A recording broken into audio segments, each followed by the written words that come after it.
দর্শক, ভারত থেকে পেঁয়াজ আমদানির খবরে বাজারে দামের কি ধরনের প্রভাব পড়েছে তা জানাতে রাজধানীর কারওয়ান বাজার এবং সাতক্ষীরা থেকে যুক্ত হচ্ছেন আমাদের সহকর্মীরা। শুরুতে যেতে চাই কারওয়ান বাজারে রাকিব হোসেনের কাছে।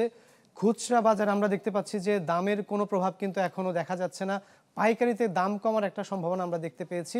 সবকিছু মিলে বাজার দরটা কেমন?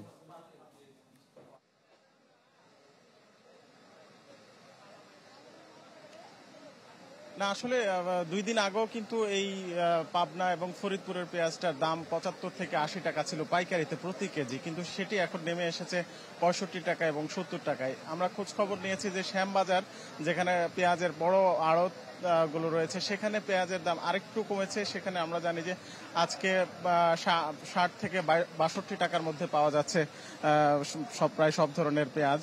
এবং খুচরা বাজারে অবশ্যই এই পেঁয়াজের এই দামের প্রভাব নেই, এই কারণে যে আসলে খুচরা বাজারে যে দোকানিরা আছেন তারা 2 দিন আগে পেঁয়াজ কিনেছেন, সেজন্য তাদের পেঁয়াজটা আজকে পর্যন্ত হয়তো আগের দামে বিক্রি করতে হচ্ছে। কিন্তু আজকে যারা বাজার থেকে পেঁয়াজ সংগ্রহ করবেন খুচরা দোকানের জন্য, তারা কিন্তু নতুন দামে কিনবেন এবং সেক্ষেত্রে নতুন দামে ভোক্তা পর্যায়েও কিন্তু দাম কমে আসবে এবং পেঁয়াজের দাম এখন খুচরা পর্যায়ে যেটি আছে 85 থেকে 90 টাকা, সেটা কিন্তু এই হারে কমে আসবে।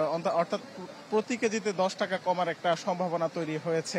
এবং আমরা যতটুকু জেনেছি যে এবার পেঁয়াজের উৎপাদন ভালো হলেও যে আমাদের যে উৎপাদনের পরে কৃষকরা যে সংরক্ষণ করেন, সেই সংরক্ষণের আসলে যথাযথ ব্যবস্থা না থাকার কারণে সেখানে বড় অংশ নষ্ট হয়েছে। এবং আমরা যে এখন যারা আমদানি করছেন, আমদানিকারকদের সাথে কথা বলেছি, এখন ভারত থেকে যে পেঁয়াজটা আসছে সেটি কিন্তু সে দেশে 15 থেকে 20 টাকার মধ্যে, এবং এই দেশে বাংলাদেশে আসা পর্যন্ত সেটার খরচ কিন্তু 30 থেকে 35 টাকার মধ্যে, এবং বাজারে এই দামে বিক্রি হওয়ার একটা সম্ভাবনা রয়েছে, যে কারণে দেশি পেঁয়াজের যে দাম বাড়তে ছিল সেটা কিন্তু কমে এসেছে এবং বাজারটা বলা যায় যে এক ধরনের লাগাম টানা গেছে।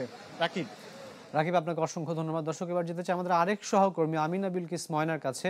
ময়নার, সাতক্ষীরার খুচরা এবং পাইকারি বাজারে দামের যে পার্থক্যটা সেটি জানাবেন। আমদানির খবরে দাম কমানোর কোনো প্রভাব বাজারে পড়েছে কিনা? বসুন্ধরা ডায়াপেন্ট এখন আরো উন্নত। এই hot air through top sheet দ্রুত শোষণ করে সোনামণিকে দেয় কোমল অনুভূতি। রাকিব, আপনি জানেন ভোমরা স্থলবন্দর বাংলাদেশের দ্বিতীয় বৃহত্তম স্থলবন্দর। এই বন্দর দিয়ে পেঁয়াজ, আলু, আদা, কাঁচামরিচ, পাথরসহ বিভিন্ন ধরনের পণ্য আমদানি রপ্তানি হয় এবং দীর্ঘ 4 মাস 23 দিন বন্ধ থাকার পর গতকাল থেকে আবার পেঁয়াজ আমদানি শুরু হয়েছে। গতকাল 7টি ট্রাক প্রবেশ করেছে ভোমরা স্থলবন্দরে, যার পেঁয়াজের পরিমাপ ছিল 202 মেট্রিক টন। এখন থেকে প্রতিদিনই নিয়মিত চলমান থাকবে এই পেঁয়াজ আমদানি, এবং এই পেঁয়াজ আমদানি বন্ধ থাকার কারণে বাজারে কিন্তু এর প্রভাব পড়েছিল। বাজারে এই পেঁয়াজ দাম ঊর্ধ্বগতি ছিল, এবং এখন যখন আবার আমদানি শুরু হয়েছে এই পেঁয়াজের দাম কিন্তু কমতে শুরু করবে।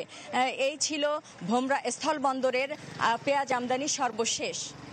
ময়না, আপনাকে অসংখ্য ধন্যবাদ আমাদের সাথে যুক্ত হওয়ার জন্য। দর্শক, ভারত থেকে পেঁয়াজ আমদানির খরে খুচরা এবং পাইকারি বাজারে কি ধরনের দামের প্রভাব পড়েছে সে বিষয়ে জানাতে যুক্ত হয়েছিলেন আমাদের সহকর্মীরা।